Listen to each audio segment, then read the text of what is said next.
Hello, and welcome to another edition of Florida Sportsman Action Spotter Podcast. I'm Captain Rick Riles. Hey, you know what? We generally every week take a tour around the state and catch up on what the latest fishing is. We're going to do something a little different this week. We've got a lot of things going on legislatively in Florida. You know, we have to remember that we have to be engaged in more than just catching fish. Gosh, in the last few years, we have seen the number of boats chasing fish on the water increase exponentially. We've got more boats than we ever dreamed of having. And you know what? They're better fishermen because of the technology that we've now got for them to use. The minute you step on a boat and you've got a chart plotter, you're better than I ever thought of being the first time I stepped on a boat. You've got technical stuff now that makes you a better fisherman from day one. So what does that do? It puts more pressure on the fish. 1,600 people a day move to Florida. It puts more pressure on the fish. We've got to learn to start managing our fisheries in a balanced approach with keeping constant eye on the fact that we want to be able to fish, we want to be able to eat fish, and we want to ensure that we're going to have plentiful fish for the future. That's our theme tonight, and here's how we're going to do it. The FWC is having meetings about redfish. Now, redfish seem to be in pretty good shape, but I think it's a good idea to let's be proactive and see what the measures are and see how they're working, look at it from an overview, and see what little tweaks we need to make. We're going to start with Amanda Nalley. She's the Public Information Director for the FWC. She's going to talk with us about the meetings that they're having around the state and different options that they're looking at for redfish management. I'm all in favor of looking at different ideas if it means we get to catch more redfish. And then we're going to stop and check in with our redfish pros. Everybody around our state is a professional guide that does our podcaster for us, but some of them specialize in redfish. David Borries, Jim Ross, William Toney. So first we're going to check in with Amanda Nalley to find out what the options are. Then I want the opinions of our pros. It's going to be a fun evening, and it's going to be brought to you, just like it is every week, by Yamaha. Reliability starts here. By Shimano, bringing people and nature together. By Tournament Master Chum, it's the best chum on earth. By Nosara Paradise Rentals, your dream billfish destination. By D.O.A. Lures, the unfair advantage. And by Young Boats. You want the finest in flat span offshore hybrids? You need to check out youngboats.com. As promised, we're going to start off our evening tonight talking with one of my favorite people on the planet, Miss Amanda Nalley. She is always kind enough to listen to my crazy ideas about what we should do with our fishery forward. Now, what Amanda and her team have been doing with FWC is going around the state and getting input on how we should manage our redfish in the future. You know why I'm thrilled about that? Because I think just about everybody will agree that our redfish are not in crisis and in a lot of cases in pretty good shape, but that's not a reason for us not to be proactive. We got over 1,000 people a day moving to Florida. We're going to have enough fish for everybody. So it is indeed my pleasure to welcome to the conversation one Public Information Director, Amanda Nalley from FWC. How are you, dear? Doing great. Thanks for having me on. Oh, it's absolutely my pleasure. As always, welcome to the Florida Sportsman Podcast. Listen, Amanda, you guys are having meetings all over the state, and I'm really curious because up here in my little corner of Northeast Florida, I get to kind of keep a finger on redfish. But tell me, starting down the East Coast, coming up the West Coast, what are you hearing? How do the guides feel, and how do the fishermen feel, more importantly, about the current status and the future of redfish? Well, you know, it's hard to parse it all out, but so far, because, you know, I couldn't be there personally for each meeting, I always find that to be very helpful. But, you know, we're hearing a lot of different things depending on where we're talking about on the state. So Jacksonville, for example, to St. Augustine, some of the same things we're hearing, but some different things. In Jacksonville, for example, they're saying that the fishery overall is doing pretty well. Mm-hmm. So there's some concerns about declines and changes in habitat and just declines in, you know, in large, maybe accessible schools of fish. So there's some concerns there. But for the most part, people pretty happy with the fishery there. They didn't really see any needs for changes in management approach, which is one of the big things we're focusing on. Do we want to manage this fishery differently than we have in years past? We want to look at how we manage it differently. They didn't support any making new management regions to match the assessment regions. So if you don't know, the way we do the stock assessment, the state is split into 4 areas, and the way we manage it, it's split into 3 areas. Mm-hmm. So, we talked about, do we want to change that up? There wasn't a lot of support for that. Most people were okay keeping a bag limit of 1 fish, or taking the bag limit to 1 fish per person. They liked that idea. But, again, you always have pushback from some people. Not everybody is in agreement. There was a lot of support in Jacksonville, as well as other areas, about prohibiting captain and crew from keeping a bag limit. And there was a lot of opposition in Jacksonville against the seasonal closure. But down in St. Augustine, you had kind of similar input, but you did hear a little bit more people being concerned about local declines in St. Augustine, asking for a little bit more proactive measures for that fishery. So it's kind of funny to me because they're so close together. But there was, and there were some concerns about people from the Indian River Lagoon maybe coming up and fishing that area instead. But there was a lot of similar things to the way folks felt in Jacksonville, such as support for that 1 fish bag limit, maybe not supporting the vessel limit at the time, and looking, no support for those seasonal closures, no support for catch and release measures or anything like that. There was some interest in St. Augustine about having a smaller management region that's separate from Jacksonville, because Jacksonville has a different type of habitat. It has more habitat and more salt marsh there is what they, we're kind of talking about there. And then as you move down, you have the Indian River Lagoon, where, of course, a lot of the issues there are water quality and feeling unhappy and feeling that those water quality issues have not been responded to. They have really looked at, or really talked about, seeing a decline in redfish in that area, and have requests for things like closed seasons, catch and release measures to be implemented throughout the Indian River Lagoon, reduce vessel limits, and also, again, in favor of creating smaller or different management regions than what we have now. Amanda, one thing I kept hearing, and I wanted to make sure everybody caught on to what you were saying. It sounds to me the Jacksonville bag limit right now is 2 per person. Mm-hmm. And it sounds to me like there's a lot of support to going back to 1. Am I right about that? That is true, yes. I agree. The case. Yeah, I agree. Okay, go ahead. I'm sorry. Yeah, no, and so that pretty much sums up that side of the coast. We have a few more to go, but then as we look on the other side of the coast, back up kind of toward, not quite to the Big Bend, but Port Charlotte, and that area, like Naples, and that area, we had kind of a lot of people. I'm just kind of scrolling through my notes here. Again, the Port Charlotte and Naples were a lot alike. There was a lot of frustration. People were actually very positive about catch and release measures that have been implemented, with the exception of Naples.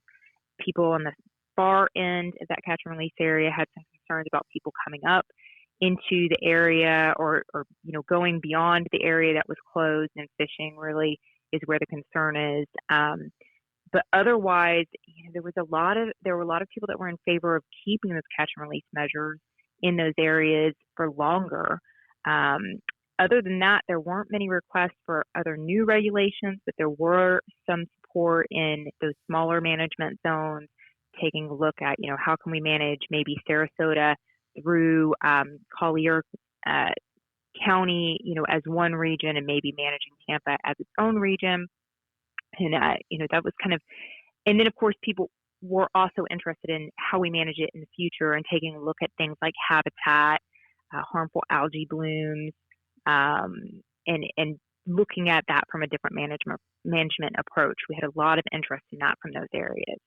Amanda, I'm shocked to hear the guys on the West Coast that have been closed down because of the catastrophic red tide they had a few years ago that have been closed down for a long time.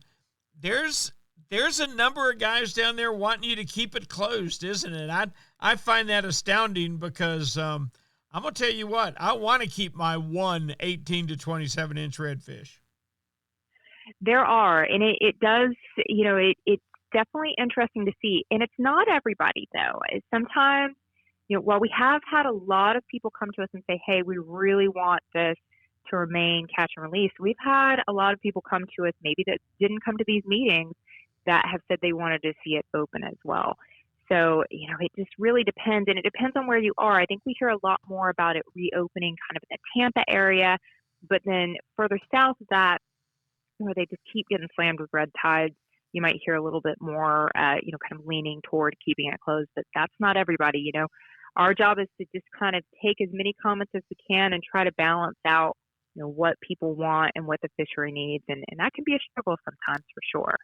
Yeah, I got to tell you that that's kind of a double-edged sword there. I mean, you've got to look at the guides in terms of how is their business going to be, how's the boat salesman's going to be, how's the fishing license sales going to be, all these factors in a closed season versus an open season. I mean, for me myself, I just have a hard time buying that taking redfish one per person. Now, I could support a one per person, 2 or 3 per boat, to where, you kept it down that tight, or maybe even a smaller slot. But going all release all the time, that's a tough sell for me. Am I the only one?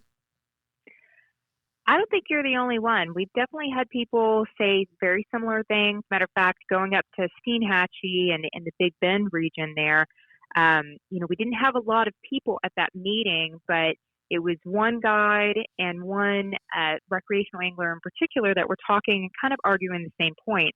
The recreational angler was saying, it's not worth it for my friends and family that come up here that I'm here speaking for today to come up here and fish if they can only take one fish. And, the guide is saying that's all people need is one fish, in this Right. area. And so, it really, and that's an area that, they felt was doing pretty good in terms of redfish. And I mean, anybody that follows Sea Hag Marina, which if you don't, they have an amazing newsletter, you can see the photos. I mean, There's tons of redfish and it's fantastic over there. But, there's still concerns there just as it is across the state about habitat, and about what the future of the fishery looks like and about things that you and I have talked about, the increasing amount of people that are interested in fishing and how do we manage that into the future. Is there any talk of shrinking the slot where maybe we went, 22 to 27? That was brought up in a couple places, but it hasn't been one of the things that has been primarily focused on by anglers for sure. And we looked at all kinds of different things when we're having these meetings. We're asking a variety of questions. We're asking people, what do they want to see? Do they want to see different bag and vessel limits, captain and crew bag limits? Do they want to see different size limits or slot limits? And that's really not one of the things that's come up primarily for folks. And it's not. But I did notice looking through the notes that it did come up with a few people. Now, let me ask you, my understanding has always been, and it may be wrong, that the average redfish spends about 18 months of his life in the slot, growing from 18 to 27 inches. Does that jive with your numbers, or do you have any research on that? I don't have it off the top of my head. That sounds about right to me, but yeah, I don't have it off the top of my head exactly how long they are in that slot. Well, here's my feelings for what it's worth. If we take care of the brood stock, which we've done a wonderful job of doing, having the brood stock all release is something I wholeheartedly support, and we take care of the babies, we get them up big enough to spawn, I would not at all mind see us going 21 or 22 to 27 because there's not a lot of meat on an 18-inch fish anyway. But I'm convinced if they only have to spend a year to 18 months of their life in that slot, gosh, it seems to me like we've pretty well insured the future of our fishery. Yeah. Yeah, well, we definitely need that kind of input for sure. And we certainly hope I will say this, we have not had a lot of people at these workshops. I think each one of them maybe had around anywhere from 4 to about 20 people. Goodness. So, we have a few more left. And we also, if they missed it in your area in particular, we have a webinar tomorrow night, starts at 6 p.m. Eastern. It's a great time to get your, what you want to tell us about in. Also, I always suggest, I was just working on the presentation today. I'll be putting that online. So what we're presenting at the workshops will be online for people to watch as a video. And then they can go to myfwc.com/saltwater comments, and you can send your comments in that way as well. Of course, the workshops are always better, even if it's the webinar, because we get to have that conversation. And that can be so important to get certain things to come out. And to, having that back and forth is just so key. And that's why we love having these workshops. But, comments coming in online are also very helpful as well. I hate to tell you this, and I think I've told you this privately before, but FWC is unfairly dealing with the closed ears of other councils, of other management groups.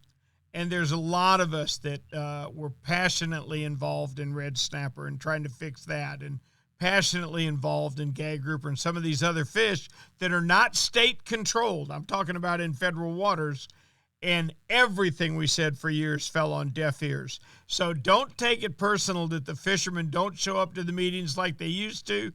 It's not the FWC that has beaten us down. We've gotten a lot more resistance to change from federal regulators than we ever have the FWC. Yeah, I've heard that before, but I will say this: we're talking about our federal regulators, and it is always important to get the word out there.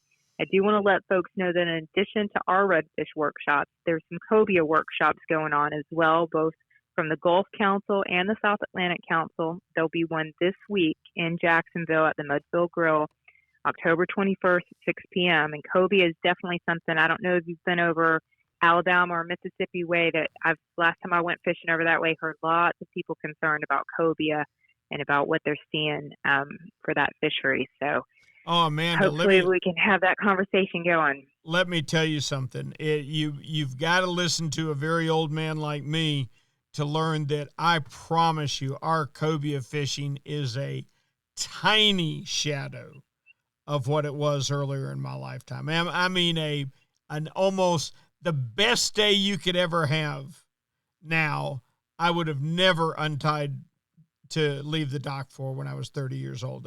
Cobia are in serious, serious trouble. We do have to do something. And I find it so fascinating that there are cobia hatcheries, aren't there? I don't know if there are cobia hatcheries, at least not in Florida. I think the only hatcheries we have in Florida are redfish. Right. And what in your opinion is the results of those? Are those helping? Are they making any difference? I know that the Duke Energy one, I was told over in Homosassa, releases 3,000 fingerlings a year.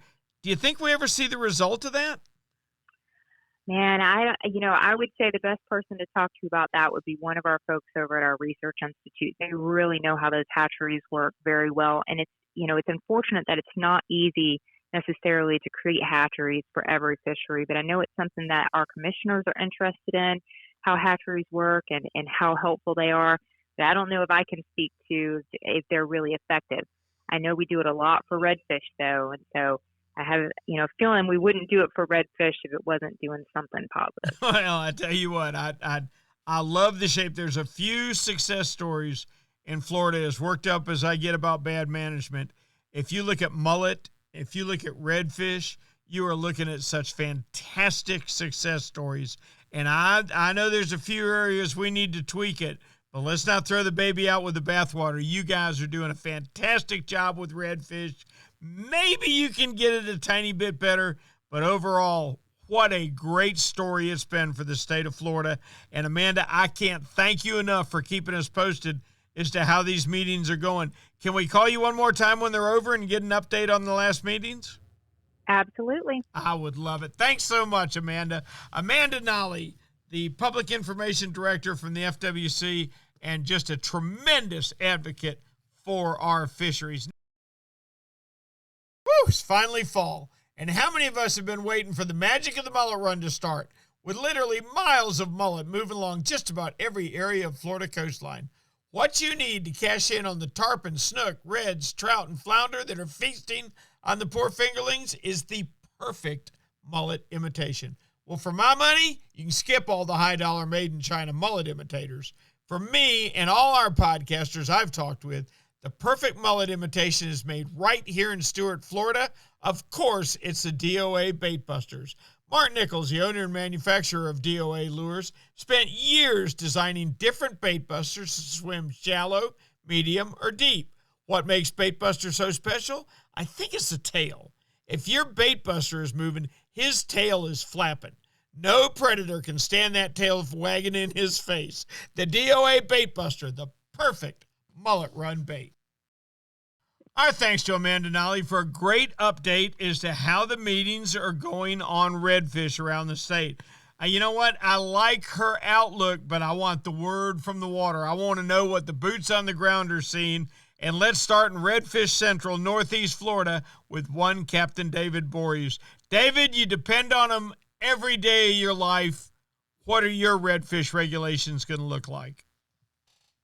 Well, Rick, I've been blessed. Me and some of the other captains have been talking, and we're very thankful we've been able to make a living the way we have on redfish, and it's really been good. I've seen the redfish population go from really downhill all the way up, climbed up to what it's become.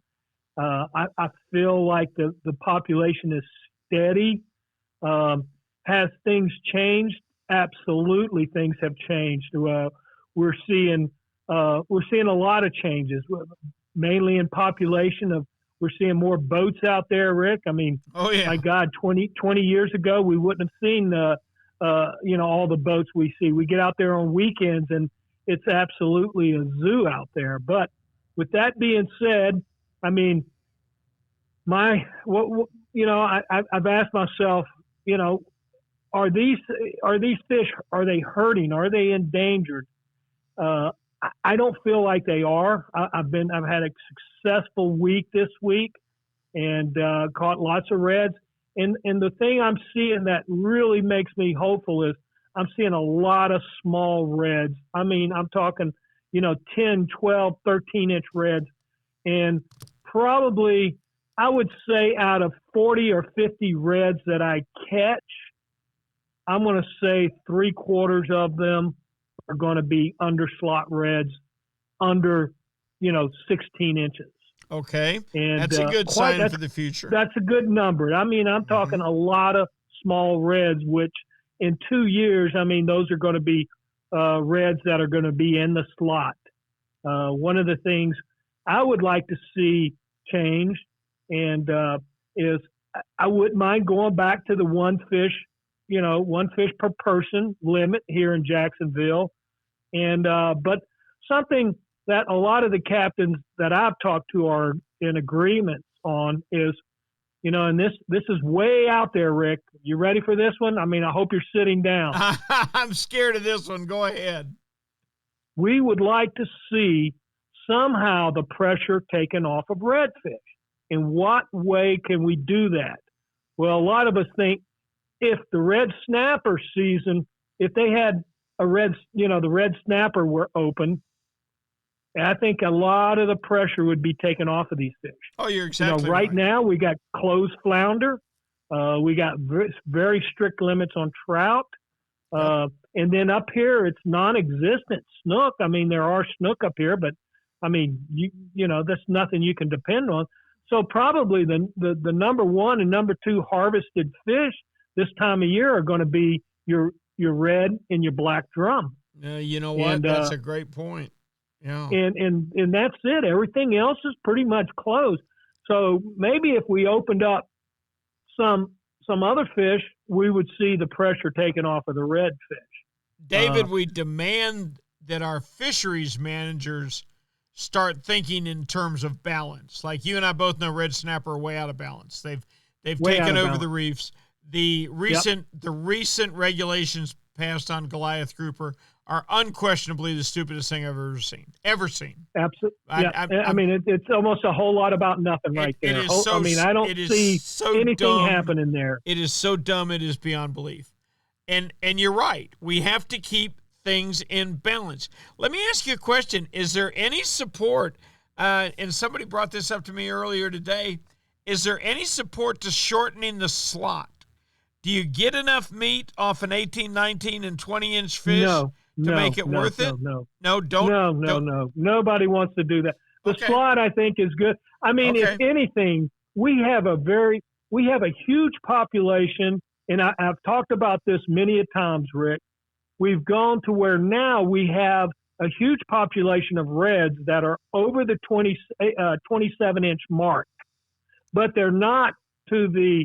I want to say they're in the low 30 inches, you know. Okay. And those redfish have not quite gotten big enough to head offshore to become the spawners.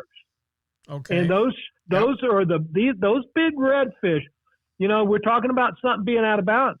I guarantee those big 30-inch redfish will gobble up a little juvenile redfish if it swims in front of them. Oh, sure. Or a juvenile trout. And they're absolutely. We can almost guarantee when we go out fishing now that you're going to get a 30-inch redfish almost on every trip.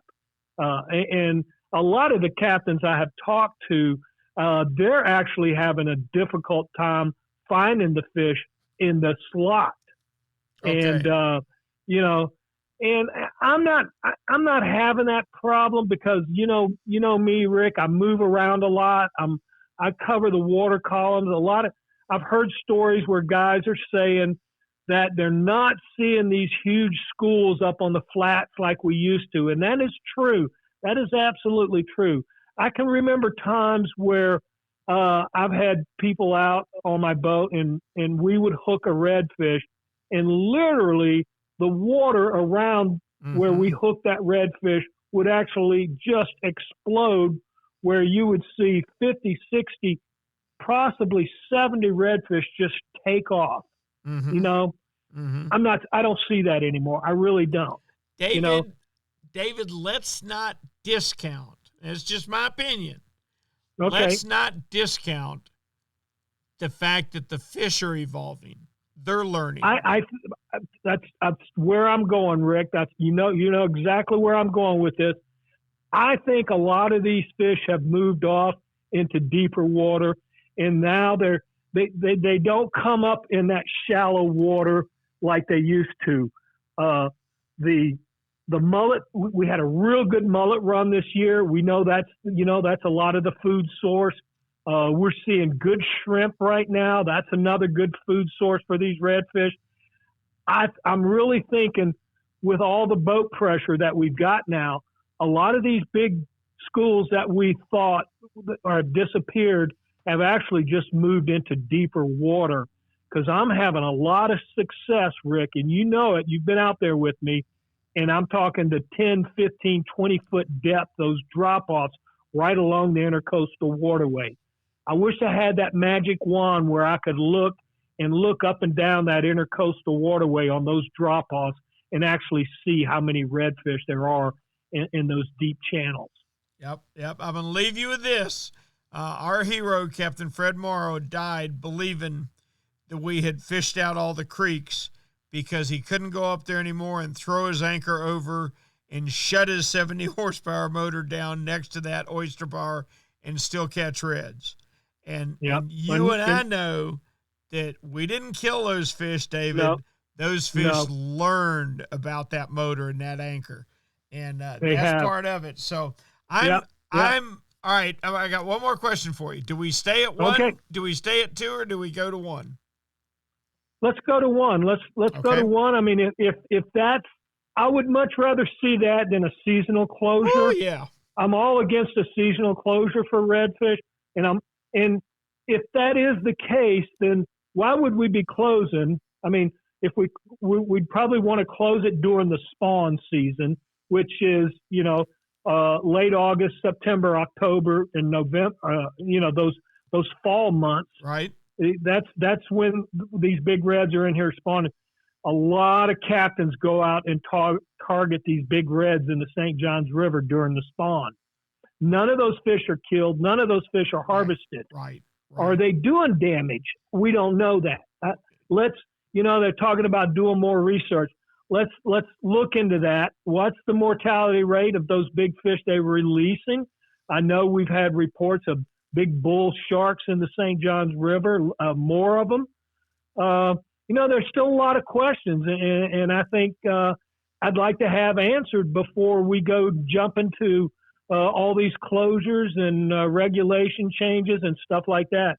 I think there's a lot more questions need to be answered. I agree, David, and I can tell you that there's been enough tagged redfish returned to teach us that a high percentage of the time those bulls survive that catch and release just fine. So I think all's good on the redfish front. I'm with you. I'd go from 2 to 1, but I like your ideas. Thank you, David. Let's talk next week if Ricky, that's okay.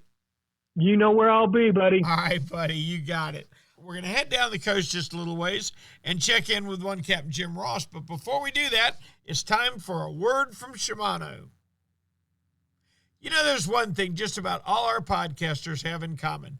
We rely on Shimano gear when our good day is on the line. Whether it's Jim Ross chasing a tarpon with a Saragossa spinner or Alan Sherman catching muttons on his bait runners, Shimano gear is everywhere in the state of Florida. You see, Shimano builds a reel for every fish that swims in Florida, and it seems like every year they come out with new models with names that take me 6 months to be able to pronounce. But you know what? There's also a couple models that have stood the test of time. And standing at the top of the brand even today, if I'm fishing an inshore spinner, be it fresh or salt, you can count on the fact I'm throwing a Shimano Stratic. That's just because it's been around the block and it just never fails. And if there's a blue water boat looking for a sea monster, I can almost promise you there's Shimano Tiagras pulling the big fish baits. Why do the best blue water guys count on Tiagras year after year? For the same reason I always throw a Stratic when I need to hook a redfish for my granddaughter. Because when the good day is on the line, you can count on time-tested Tiagra and Stratic from Shimano. Now, let's go down to the Space Coast to a long-time veteran of chasing reds around Mosquito Lagoon and the Banana River, one Jim Ross. Captain Jim, how are you? I'm doing fantastic. Rick, how are you doing this week? Good. Now, you're in a unique position. I think water quality has probably affected redfish more in your area than anywhere else. You do not have a booming redfish fishery right now, do you? No, our redfish fishery has been on the decline for the past decade. In the last 3 years, it has become, at some times of the year, almost non-existent. Wow. Now, what do you attribute that to? What's the issue? Well, the city of Titusville, the once self-proclaimed redfish capital of the world, is also nicknamed Turdsville because they continually dump hundreds of thousands and sometimes millions of gallons of raw sewage into this lagoon system. And this lagoon system is a closed system for the most part. It's wind-driven current. It's not tidally influenced like Mayport or Charlotte Harbor or Tampa Bay. And it's definitely not nearly as open as you would find in the areas around Marco Island or over to Chokoloskee or anything from Tampa north along the coast where you have free-flowing current continuously. We basically are a lake, for the lack of a better term. That lagoon, that Indian River lagoon, the lagoon portion has been tagged onto the Indian River and the Banana River lagoon in the past decade because we are realizing that we simply don't have the kind of water flow that other places have. Now, having said that, we have done an extraordinarily good job of destroying the habitat here that redfish depend on, and every other fish for that matter, over the past decade. We've overbuilt.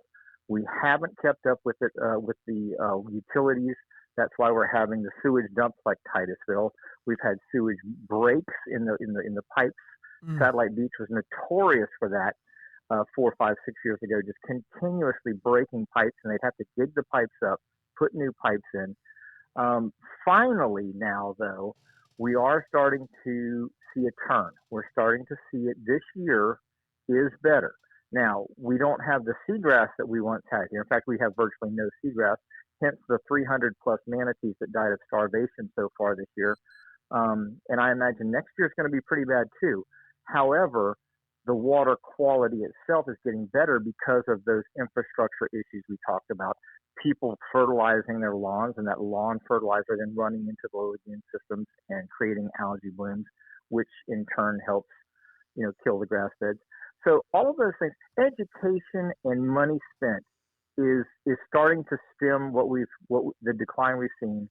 And, to go from an area where we had thousands and thousands of 40 plus inch redfish schooling, and on any given day you could run across a school of 200 to 300 redfish that were all 40 inches or better in 2 feet of water. That's just absolutely unheard of anywhere else in Florida. We had that for so long and we took it for granted. But people are changing their ways. They're changing, how we're doing things. And, one of the things that needs to come along with that is the redfish.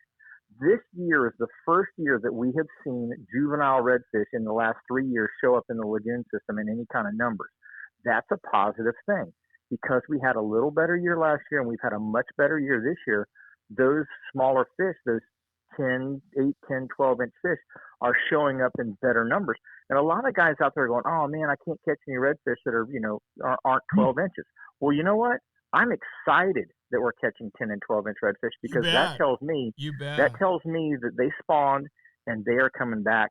And, as far as regulations go, for my particular area, having done this for a quarter century now, actually longer than that if you take into the time that I spent before I was actually doing it for a full-time job, I've seen a lot of redfish. And I've seen them from 8 inches to 48 inches and 52 inches. And the biggest one I ever saw was 60 inches here. Wow. Here in the Mosquito Lagoon. We have had some giants. The thing that we need, people talk about closed seasons or different things like that. I don't think that this particular area is going to benefit from a closed season. And the reason is the slot limit doesn't take into account fish that are in the breeding stock.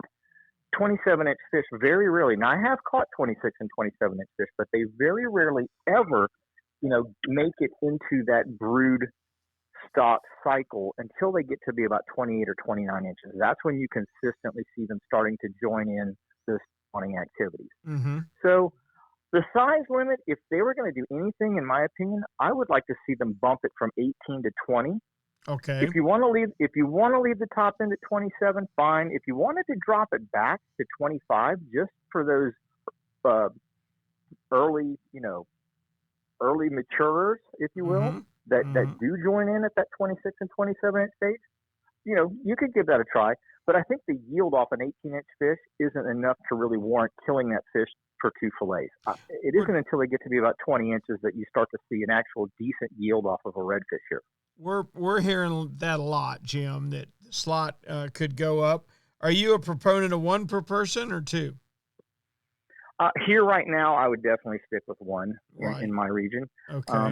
If they wanted to close my area down for a year or 2, like they've done on the West Coast, to give them a little bit of a break from harvest, not saying you can't catch them, but just from harvest, I wouldn't be opposed to that either, just to kind of get a couple of year classes back in the system again. Because we're seeing, like I said, up to 12-inch fish, and then we're seeing 30-inch and over fish. We're not seeing a whole lot of fish that are actually in the slot, and I think it's because of that degrading water quality that we talked about over the past 5, 6, 7 years. Perfect.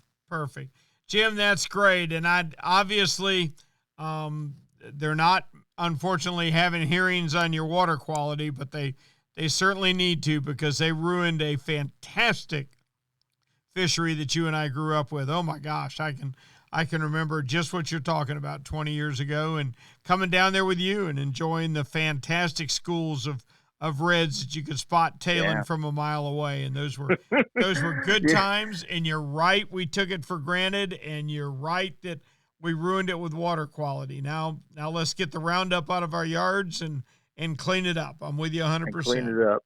Yep. One last thing, Rick. One of the best things that ever happened to me as a fishing guide, I had Jose Wahebe on the bow of the boat.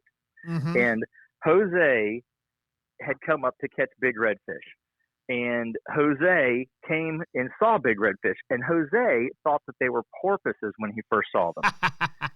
At 400 yards away, he said, "That's a school of porpoises." I said, "No, that's a school of redfish crashing those mullets." Wow. At 200 yards, she's like, "Those are tarpon. I can see their tails. I catch tarpon every day in the Keys. I don't need to go catch tarpon." Now, Jose, most people don't know this. He had very poor eyesight. I didn't know that. But when he had his glasses on, he could see, he could see really well. But he wouldn't wear his prescription glasses in the sun. He'd just wear his Costas and be done with it. And make a long story short, when we got about 100 yards from that school, he told me, he's like, "Get down off the polling platform." I get down. He climbs up and he pulls us in because he wanted that vantage point. He wanted to be up higher so he could see better. Sure. And when he saw those fish, he was like, "Holy cow." He goes, "I've never seen anything like this in my life." That is what we need to aspire for here in this waterway, in this Banana River, Indian River, Mesquite Lagoon. We need people to be able to do that again and go, "Holy cow, I have never seen anything like this in my life. This blows me away." That's how our red fishing needs to get back to. Very, very well said, Captain Jim Ross. Please tell me that we can check in with you with our standard fishing report next week. I look forward to it. You guys give me a call anytime. We sure will. Captain Jim Ross. Now, we're going to pull down to where they just wait all year for the hunt for red in October, an area that's just overwhelmed with redfish this time of year, and that would be 10,000 Islands. Steve Dall, you got any reds in your area? We do, but they're not where they're supposed to be right now. Well, I got good news. I got good news for you. What's that? The government's having meetings, and they're here to help you. That's what I hear. We had one recently in our area. I know it. I never liked that the government's here to help you, but maybe in this case they really are. Steve, if they change the name of 10,000 Islands to Dallville, okay, in honor of you, what will the redfish regulations look like? I would.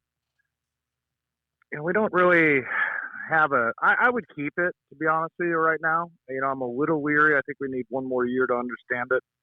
We don't have an immediate problem in our area, but I would, currently, if, you're allowed one per person, I might move that back to one per boat.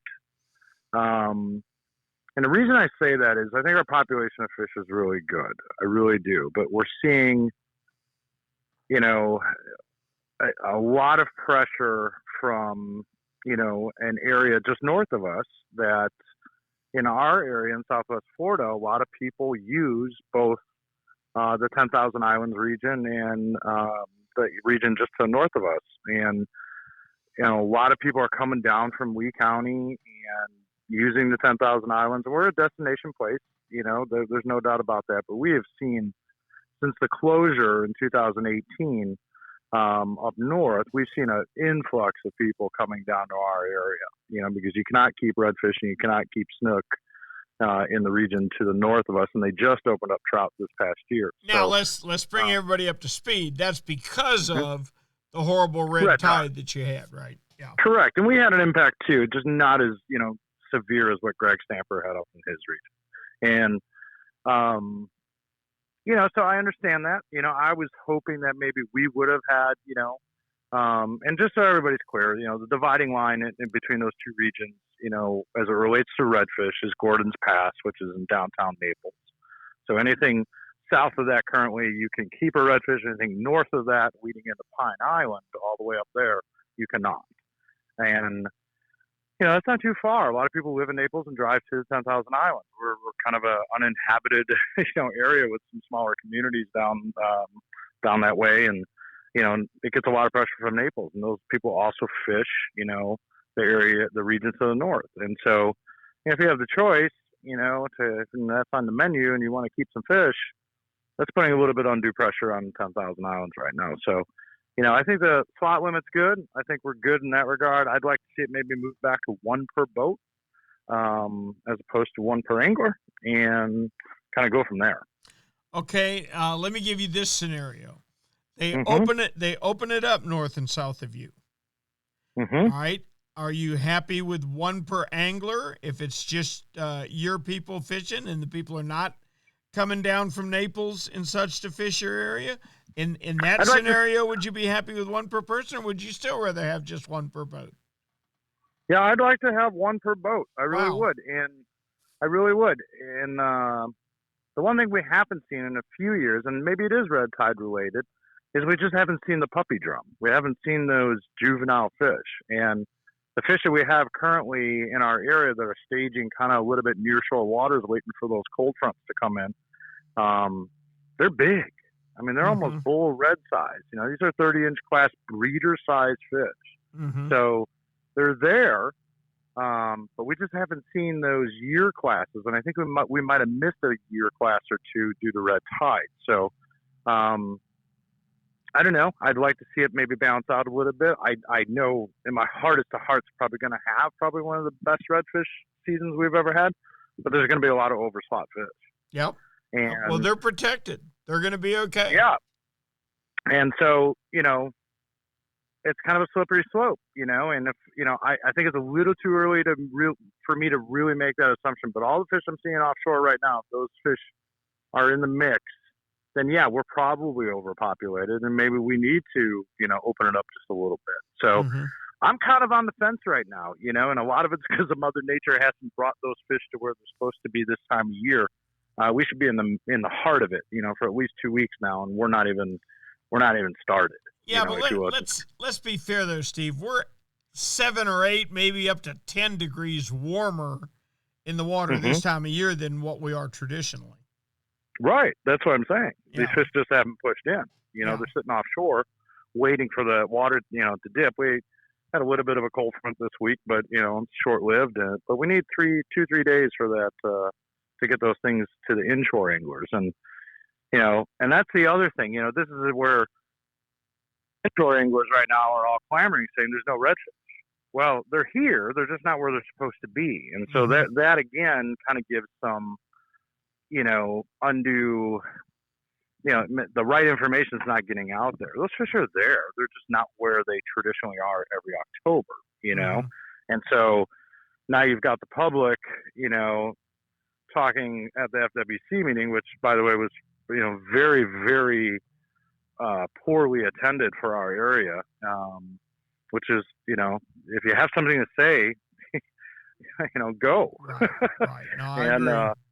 And the reality is, you know, I think a lot of people are, you know, making the assumption that these fish just aren't here, and we're starting to get our tourists, you know, our snowbirds back, and you know, they're coming down in October going, where are the redfish? There's no redfish. Then they tell their buddies, and now the whole town thinks there's no redfish, you know? So, you know, there's two sides of this, you know, and for those that just aren't educated of kind of how water temperature affects those fish, yeah, at face value, it looks like we have a problem down here right now with no redfish, but, you know, they're 3 miles offshore just waiting to come in, you know? Yep. Well, they'll be there. I got a feeling when you and I talk a week in the future, you'll be up to your waist in them. But I like you.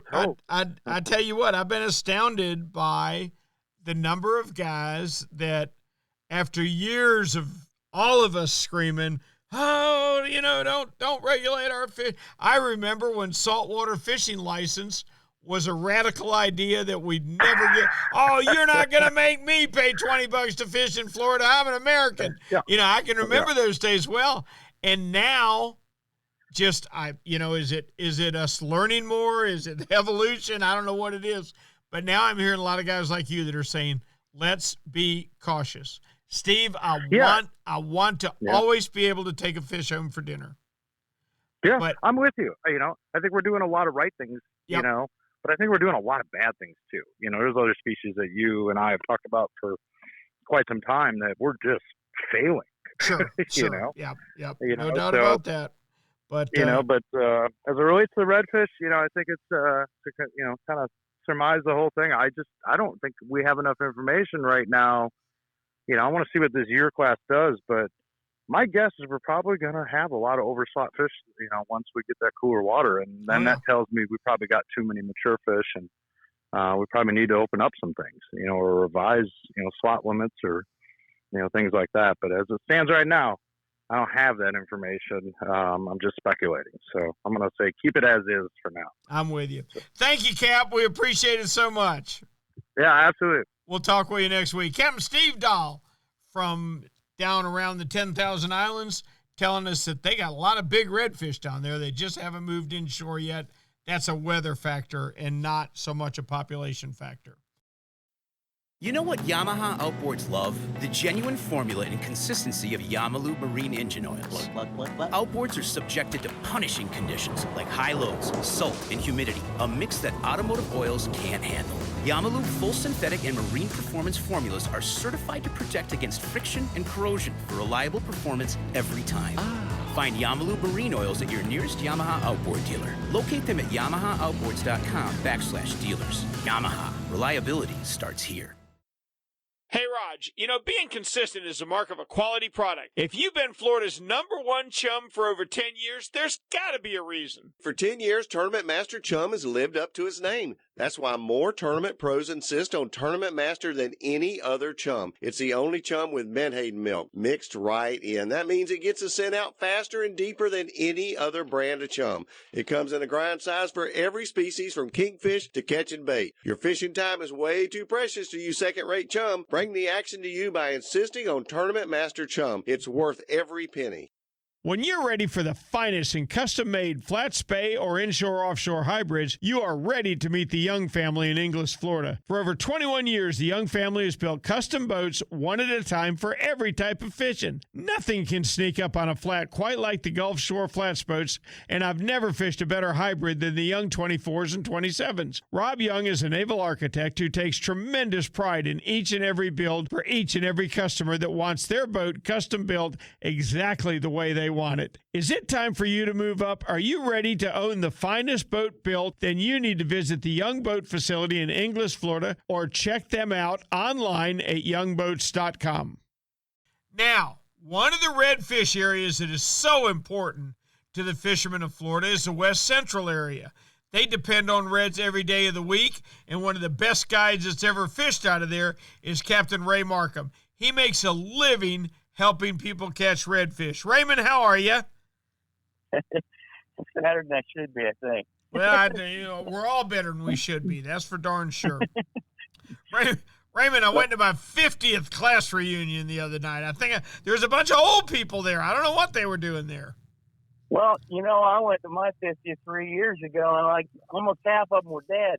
Not the ones that attended, but not the Biden group. I mean, the other group that were just unbelievable. It's what happened to y'all? Yep. What did you guys do with the people I went to school with? Yeah, you're right. Oh, brother. Some of the girls that were so hot in high school. Well, that's probably all I need to say about that. Let's talk redfish. Ray, as you know, they're having meetings around the state to determine future management measures for redfish. I know you've been involved in this. I know you're very aware of it. Tell me what the West Central area would look like under the Markham plan of redfish management. Wow.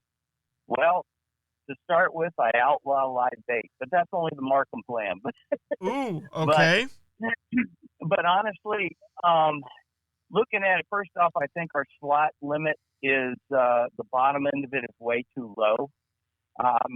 You can be the best fish filleter in the whole freaking world, but an 18-inch redfish, you really just don't have much yield on. Redfish is a very big-boned, big-bodied, structured fish. It just doesn't have tons and tons of meat on it compared to a lot of others. First off, I'd like to see them raise the bottom of the slot. I'm okay with a 27-inch slot upper end that they have, but by closing the slot up some, you're going to accomplish a couple of different things. First off, you're going to be able to keep fewer fish, but what it's going to do is it's going to enhance the middle portion of that slot, which we have currently. In other words, the fish that are below that are all going to be released. So the majority of your fish are going to be breeding size and larger. So that's just one thing. Currently, I think we have an allowable limit of catching fish with both hook and line and also cast net. I'm here to tell you, I'm sitting watching some guys that are live baiters that like to chum. And from the schools of redfish that I have seen coming to the boats around some of these guys, it would take one cast of the net to fill the boat. Now, Ray, let me ask you a question. Are there actually guys cast netting redfish over there? Is that a popular thing? I can't say I've seen it because I haven't. But the fact remains that it is within the law to do it. I'm not trying to put any ideas in anybody's head, but I would imagine for the guys that are out there, catching bait and whatnot, occasionally they catch one in it. Maybe they would release what they catch. I don't know. But I sit and look at a lot of different things. One of them being it's against the law to feed the dolphins, porpoises. It's against the law to feed alligators. They do that for several reasons. One of the reasons being they lose their fear of humans. The second one being that it basically trains those animals or fish or whatever you want to call them to come to the boat or to those anglers that are feeding them. So all I'm saying is that the guys that are sitting there chumming with live bait, you're sitting there feeding fish just like you're feeding alligators, just like the guys that are feeding dolphins, and they sit there and complain that their dog got eaten by an alligator. And why? Because the alligator now has no fear of humans, and they think of food whenever they see them. When the dolphins come up and they start eating every fish that you release alive because it's either undersized or overslot, and now you've got dolphins that are constantly following the boats around the guys that are sitting there chumming. And I think they need to stop. I take it from That's this, not you a popular opinion, but it is mine. You would raise the slot. Would you go 20 to 27, or where would you start it? Probably around 21 or 22. It's 5 or 6 years ago. I think it was 5 years ago when we did another stock assessment for redfish. The biologists had already taken a number of different size slots to figure out what the SPR, spawning potential ratio, would be for each one of those slots and compared them. They even compared, a closure. If we close the slot, the catch for say a month or 2 months or 3 months or whatever, how much would that repopulate the species, and enhance it versus, leaving it open and whatnot. But I am not for closed seasons per se, but by raising that bottom limit, you're going to have fewer fish taken, number one. And I think you're going to have more fish that are going to be spawning. So, agreed. I think it's a plus. All right. So you want to go 21 to 27. Do you want one fish or two? Only one. One keeper. Okay. Mm-hmm. And you want to outlaw cast nets for redfish? Yeah, I don't think it's a popular thing, but I see it in the rules. So why? Okay. And you would outlaw chumming? Yeah. Gotcha. All right. I tell you what, your plan is gonna produce more redfish. I don't think there's any question about that. I don't know that it'd be one that know that it'd be one that would be acceptable, but to the masses. But just some thoughts, and that's what we're here to do: is just kick the can around and see what options are out there, and then compare it to what we currently have with redfish, and see what we need to do to maintain it as a renewable resource. So, Ray, I agree with each one of your suggestions, and I don't think you'd ever get all four through, but if you got one or two through, you will have done your part, buddy. We appreciate you. We appreciate your help so much, and thank you for bringing us the absolute experts idea on West Central redfish. Thank you for your time, Cap. Thank you, Ray. Captain Ray Markham from West Central Florida. All right, now let's move up into the Big Bend and talk with a fourth-generation fishing guide, a man that is on the first-name basis with every redfish that ever swam off of Homosassa, Captain William Toney. William, how are you? Doing good right here in downtown Homosassa on the beautiful Homosassa River. You know, we had a cold front. It's a beautiful evening. How are the bugs tonight? No bugs yet. We got to wait till it gets a little cooler, then the no-see-ums will be coming out and getting you. They come out when it's cooler? Yeah. Yeah. They like it when it's a little bit cooler. I don't know why. The mosquitoes run them off in the summer. They might eat them. All right, listen. We've been talking with Amanda Nalley she's a public information director for the FWC. As you know, they're holding these redfish meetings all around the state, getting the inputs of the fishermen, finding out what we need to do moving forward concerning redfish. I want to know what the redfish regulations are now in the Big Bend and what they're going to look like when they rename the Big Bend Toneyville. Well, this is my suggestion, Rick. As far as the red fishery on the Big Bend, it is just as good as it always has been. I hope they don't change our regulations. You know, one fish between 18 to 27 inches is very fair. We have a big, broad area, and, you know, it's a little bit different. You know, Homosassa has keys and a little more tropical compared to, say, north of Steenahatchee. But all the areas that I know and all the guides I know from Cedar Key and Steenahatchee, all that area, our redfish is part of our bread and butter, and our clients like it. We know we keep one a person, and it really doesn't seem to affect. Now, we also have Duke Energy Plant here in Crystal River, which is a big donor of our hatchery here, and they will, you know, let out as many as 3,000 a year in our local waters, but they've also been contributing around the state to other areas that have been hit by pollution or red tide, and they're a big help. Yeah, I'll bet they are. Now, so in your area, they release 3,000 fingerlings a year. Yep, and you know, don't totally quote me on this, but at one time when it was Florida Power and they first built the nuclear power plant out there, they dredged in a coal canal. And part of the EPA regulations, they had to create a marine aquaculture center. So it's not only the redfish, it's also sea trout, blue crabs, and shrimp that they work out there. The man's name is Eric Latimer, and they have a fantastic operation out there. So, you know, as far as helping our area, that was part of it, to dredge in that big canal, because, of course, it silted in all the grass flats out, you know, off of Crystal River to the north side.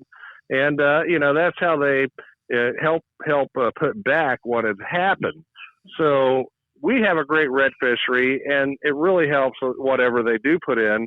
But even if that never happened and that plant never existed, I believe the Big Bend can hold its own as far as red fishing goes. Excellent, excellent. Okay, your area is getting more and more popular all the time, and people love coming to Homosassa to fish and to scallop and to everything else. But you're comfortable with going forward with 118 to 27 per person, no closed season, none of that. Just keep it 118 to 27. Yep. The only stipulation, Rick, that I would, if we wanted to be along a little bit of the conservation side, if we wanted to enact a rule where captains couldn't keep theirs, that would it would just top us off as, you know, one of the best red fisheries in the state. Now, there's a lot of tournaments that we have along the Big Bend, and they become very popular fundraisers and things like that. And some of them are kill tournaments. Some of that stuff maybe needs to be curtailed a little, or come like a catch and release, kind of like what Sodium Fishing has done, or the CCA here with catch and release redfish tournaments. But there are a couple other ones where, you know, there are course kill tournaments and things like that, which, you know, that does it's a big economic drive in our small communities. So we have to look at this and balance it out somehow. Right. But as far as our red fishery, I remember back in the 80s and early 90s where you know, all the way up to all, you know, mid 90s when you couldn't keep one at all. And it really did bounce back and everything. And I believe that our red fishery is very stable and, you know, one fish. And if we want to really make it more robust, you know, if there's any rule change in my area, the only one I would agree with is tell the captains you can't let your clients keep yours. And and that would be okay by me. That'd be okay with me too. William, I love your outlook, and I love the fact that you feel like your redfish are healthy. That's fantastic. And I got to tell you, there may be other areas of the state that need to find their own Duke Energy. They'll come in there and build them a hatchery. Absolutely. Rick, I agree with you because, I have a lot of fellow guides and good friends that make their living as a guide on the water in Florida. And I know they're suffering because of, different pollution and blue-green algae and all the bad stuff. And it's our area so far has been saved by it. But like you said before, we became very popular in a new parkway coming into Citrus County, and lots of people, I tell you what, they're buying up land and houses left and right. We have to keep that in mind and be proactive and look at what our future may be to protect the fishery we got, because if you don't have that fishery, you're not going to have the economy, you're not going to have folks want to come here, and it basically makes all mankind suffer. Love it. Love it. Thank you, Cap. We appreciate your time so much. Please tell me we can check with you next week. I'll be right here on the Homosassa River in downtown Homosassa. I hope you'll be chewing on a fresh piece of venison by then. I sure hope so. I am so hungry for a piece of backstrap. Me too. I'm going to get mine this weekend. Thank you, William. All right. Captain William Toney. It's been a lot of fun tonight hearing what our redfish experts have to say about current management measures. I love the fact that almost all the tweaks were kind of small tweaks. Taking cast nets out. Well, of course we know we want to do that. We kind of bounce back and forth from 1 to 2 per person. Maybe even tighten up the boat limit a little bit, not let the captains keep theirs. I can see validity to all of those points. Overall, the redfish is good. I'm glad to see us taking proactive measures instead of retroactive or reactive rather, and trying to get our fishery back instead of building it stronger.